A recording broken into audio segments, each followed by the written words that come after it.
Alhamdulillah wassalatu wassalamu ala Rasulillah wa ala alihi wa sahbihi wa mawala la hawla wa la quwwata illa billah amma ba'd. Adik-adik kelas 8 baik kelas A atau kelas B yang mudah-mudahan selalu diberi kesehatan oleh Allah Subhanahu wa taala. Assalamualaikum warahmatullahi wabarakatuh. Alhamdulillah, kali ini kita masih diberi kesempatan oleh Allah Subhanahu wa taala untuk melanjutkan materi kita pelajaran nahwu dengan kitab An-Nahwul Wadih. Nah, sebelum itu mari kita baca Al-Fatihah bersama-sama.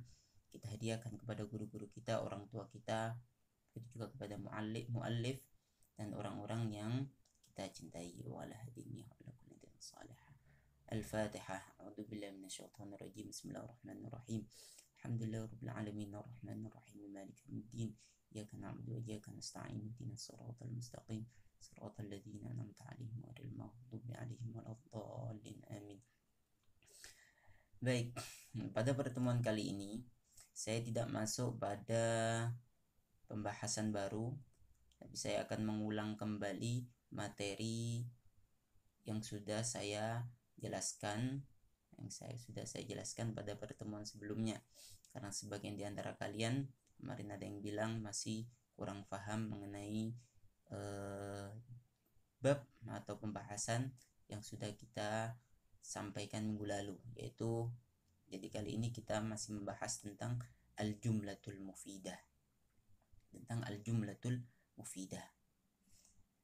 Dalam kaidah kemarin disebutkan at-tarkibul ladzi yufidu faidatan tammatan yusamma jumlatan mufidah.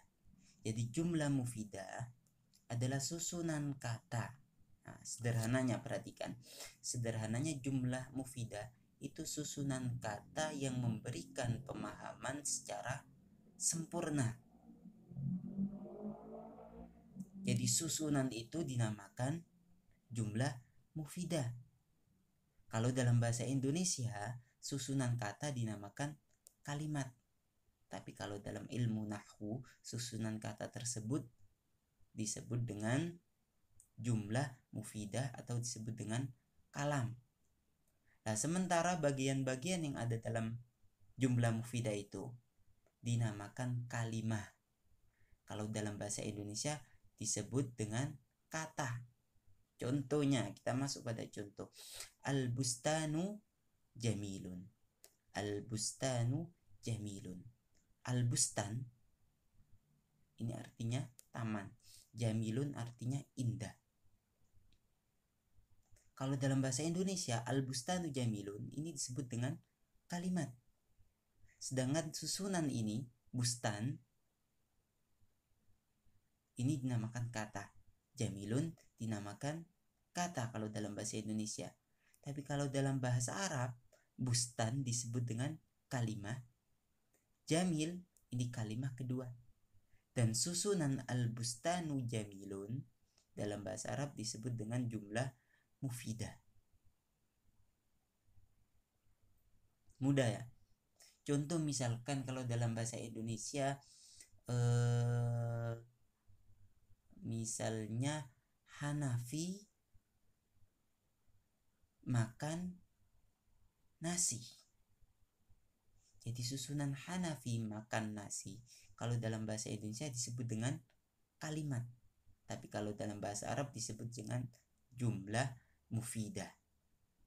Nah, terus Hanafi, kata Hanafi, kalau Hanafi dalam bahasa Indonesia disebut dengan kata. Makan disebut kata. Nasi juga kata. Tapi kalau dalam bahasa Arab, Hanafi, kemudian makan, kemudian nasi, itu satu persatu disebut dengan kalimah. Nah, ini perlu diingat. Jadi kata kalau dalam ilmu nahwu dinamakan kalimah, bukan kalimat, tapi kalimah, al-kalimah. Kemudian susunan kata kalau dalam bahasa Indonesia disebut dengan kalimat, kalau dalam bahasa Arab disebut dengan jumlah mufidah atau kalam. Ini contoh yang pertama, al-bustanu jamilun. Begitu juga contoh yang kedua, Asyamsu tali'atun. Asyamsu tali'atun. Matahari terbit. Matahari terbit.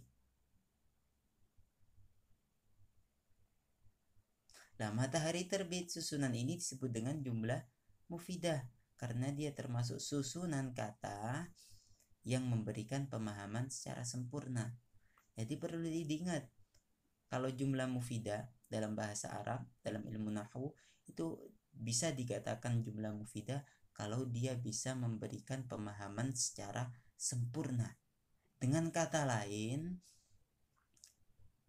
seorang pendengar atau si pendengar ketika mendengarkan kalimat itu diutarakan, dia tidak perlu lagi mengutarakan pertanyaan susulan. Contoh misalnya kalau dalam pertanyaan susulan, kalau dalam bahasa Indonesia ini, jika saya makan,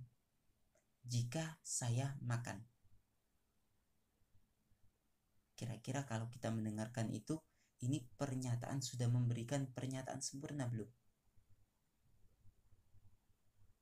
Pastinya belum. Kenapa kalau makan?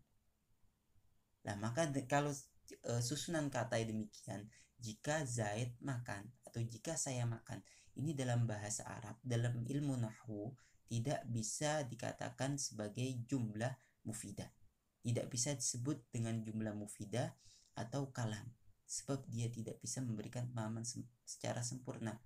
Beda lagi kalau diteruskan, jika saya makan, maka saya kenyang. In akaltu syabi'atu kalau dalam bahasa Arabnya.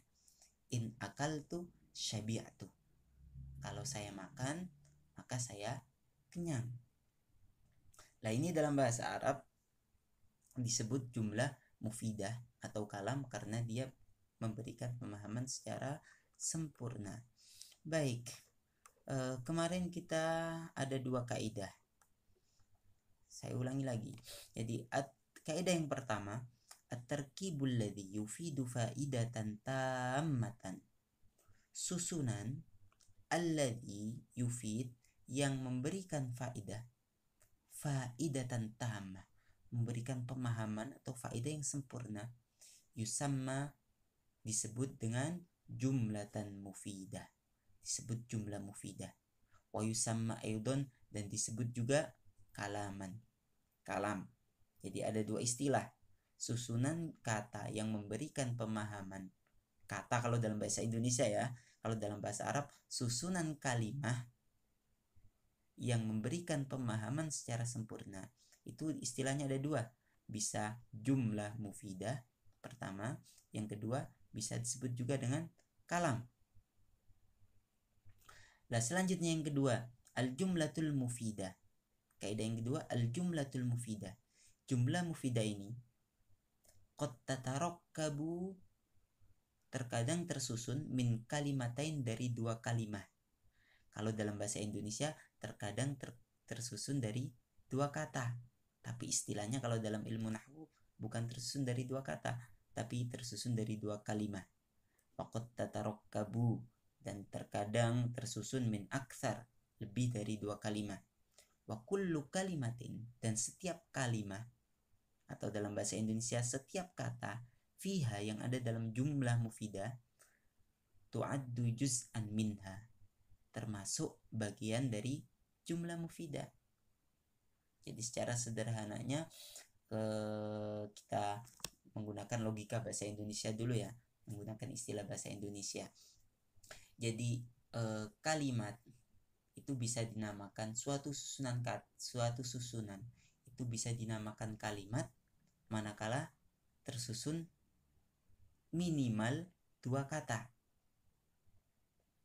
Minimal 2 kata atau lebih. Nah, tapi kalau dengan istilah bahasa Arab atau istilah ilmu nahwu, jumlah mufidah itu minimal tersusun dari 2 kalimat. Wa qad tatarokkabu min aktsar, atau lebih.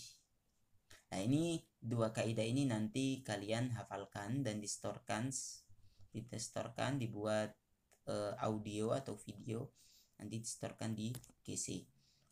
Jadi yang pertama at-tarkibul ladzi yufidu faidatan tammah yusamma jumlatan mufidah wa yusamma aidan kalaman. Kemudian kaidah yang kedua al-jumlatul mufidah qad tatarakkabu min kalimatain wa qad tatarakkabu min aktsar wa kullu kalimatin fiha tu'addu juz'an minha. Baik, selanjutnya saya akan membahas tentang tugas pada pertemuan minggu lalu. Nah, ini tugasnya pada pertemuan minggu lalu saya suruh menentukan mana yang jumlah mufidah, mana yang bukan jumlah mufidah.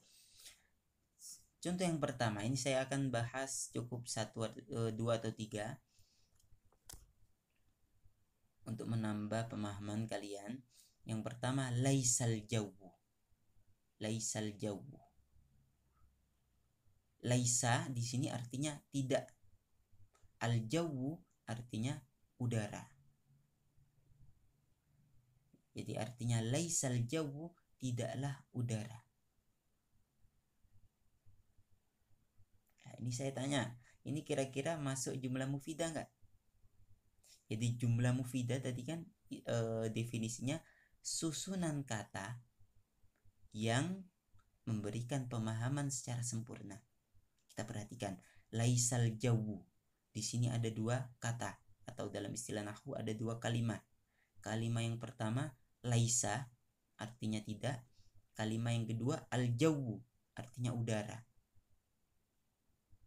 Berarti sudah memenuhi syarat, tersusun dari 2 kalimat. Tersusun dari beberapa kalimat. Kalimat pertama laisa, kalimat yang kedua jawwu. Syarat yang kedua, jumlah mufidah di samping harus tersusun dari beberapa kalimat, dia juga harus memberikan pemahaman secara sempurna. Laisal jawwu, tidaklah udara. Nah, ini jumlah memberikan pemahaman secara sempurna tidak? Tidak. Karena kalau kita mendengarkan ini, kita membaca ini, laisal jawwu, tidaklah udara. Kenapa tidaklah udara? Baru misalkan kita lanjutkan, laisal jawwu baridan, tidaklah udara ini dingin. Nah, ini baru masuk pada bisa dikategorikan sebagai jumlah mufidah karena pemahamannya sempurna. Laisal jawwu baridan. Tapi kalau laisal jawwu saja, tidaklah udara. Tidaklah udara. Kenapa? Ini belum bisa memberikan pemahaman kepada pendengar dengan pemahaman yang sempurna. Masih butuh pertanyaan. Kenapa udaranya? Tidak kenapa udaranya? Kan gitu. Maka laisal jawwu ini tidak termasuk jumlah mufidah atau ghairu al-jumlah mufidah. Contoh lagi, misalnya ini nomor 4. Ini jtahadta. Ini jtahadta. In di sini artinya jika. Ijtahadta artinya kamu bersungguh-sungguh. Kita teliti dan kita perhatikan. Jadi jumlah mufidah itu susunan kata yang memberikan pemahaman secara sempurna.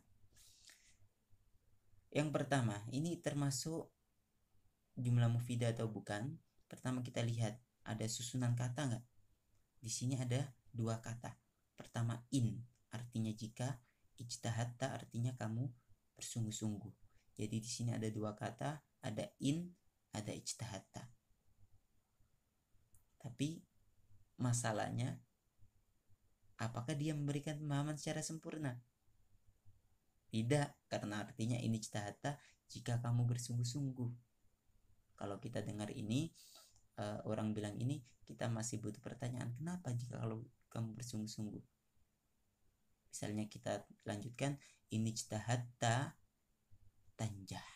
Jikalau kamu bersungguh-sungguh, maka kamu sukses. Ini ijtahadta tanjah. Nah, ini baru bisa disebut dengan jumlah mufidah. Tapi kalau ini ijtahadta berhenti di sini, tidak bisa disebut dengan jumlah mufidah. Paham ya? Saya kira cukup jelas. Selanjutnya yang terakhir, ats-tsawbun nadhif. Ats-tsawbu nadhifun. Ats-tsaubu artinya baju, nadhifun artinya bersih. Lah, ini tersusun dari dua kata.